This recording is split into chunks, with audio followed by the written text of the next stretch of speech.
Hi, this is Kerry Artak with Wicked Stocks, bringing you the daily Tesla report for Friday, October 7th, 2022. Before I jump in the charts, just want to encourage you to please click like each and every time you see any content, especially the daily Tesla report put out by the Wicked Stocks YouTube channel. Subscribe if you haven't, and share the content with all of your friends and colleagues. Highly appreciated. It helps us a great deal in getting the word out. And so just sort of a quick reminder that, on Monday, with that negative production number Tesla put out, I think it was on Sunday afternoon, we gapped clearly below meaningful support that is presently in the mid 260s, 264.95 to 266.23. Combination channel bottom rising 2/3 speed line. And having done so, this market has indicated 206.85, the May low, over the coming weeks. Could be by the end of next week, perhaps could be 3 to 5 weeks, but somewhere between now and I'll say the middle of November, we should retest that 206.85 support level, where we could double bottom on a monthly basis. Perhaps that's going to be, you can see there's a couple of lows. It's almost a double bottom down there as it is. But as I've been saying, overall, this channel bottom that I'm going to show you right here may well be the ultimate target. And you could call that maybe a 2 to 3 month objective, allowing for at least a weekly, perhaps monthly bottoming out at 206.85 on the way down, and then ultimately testing 187.84 by the end of the year. That 187.84 formation we tested, as you can see, in May. It actually was an objective that Wicked Stocks outlined in April as a downside target, able to contain quarterly selling pressures. And if it is tested again, say in November or December, it can contain selling through the first quarter of next year, and then we'll just see where we go from there. But just so you know, these levels, these areas remain bigger picture downside objectives. And I'm really speaking to those of you who do trade the bigger picture objective, not so much, of course, the day traders. Sort of zoning in a little bit on the near term aspects. We still have 230.33 as a 1 to 2 week objective following Monday's sell signal. We almost hit it actually on Wednesday. It came off that area. It's still there to be tested. You can see here I've got 230.33 as a weekly 3-star support. 3 stars means it could perhaps contain selling through next week. All the minor points here have been carefully chosen, but none of them stand out from what I can see as meaningful pivot points for the day. So 233.27 is Wednesday's low, 235.35 is Thursday's low, so forth and so on. 245.89 is a meaningful resistance area today, and I can show that right here. It is a very short-term channel top, 245.89, able to contain session strength, and below which 230.33 is likely, if not today, then by Monday's close. So we could trade inside this wedge for the next couple of days. I'm showing 246.66, mostly just that is the high of this week's low. That is Wednesday's high.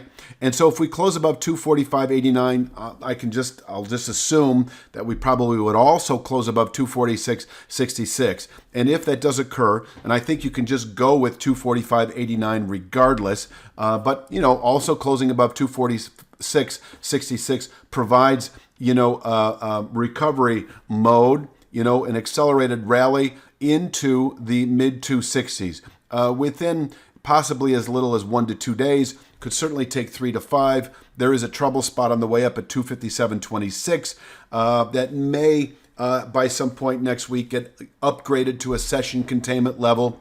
Just letting you know that. But let's talk about pushing or opening today above 245.89.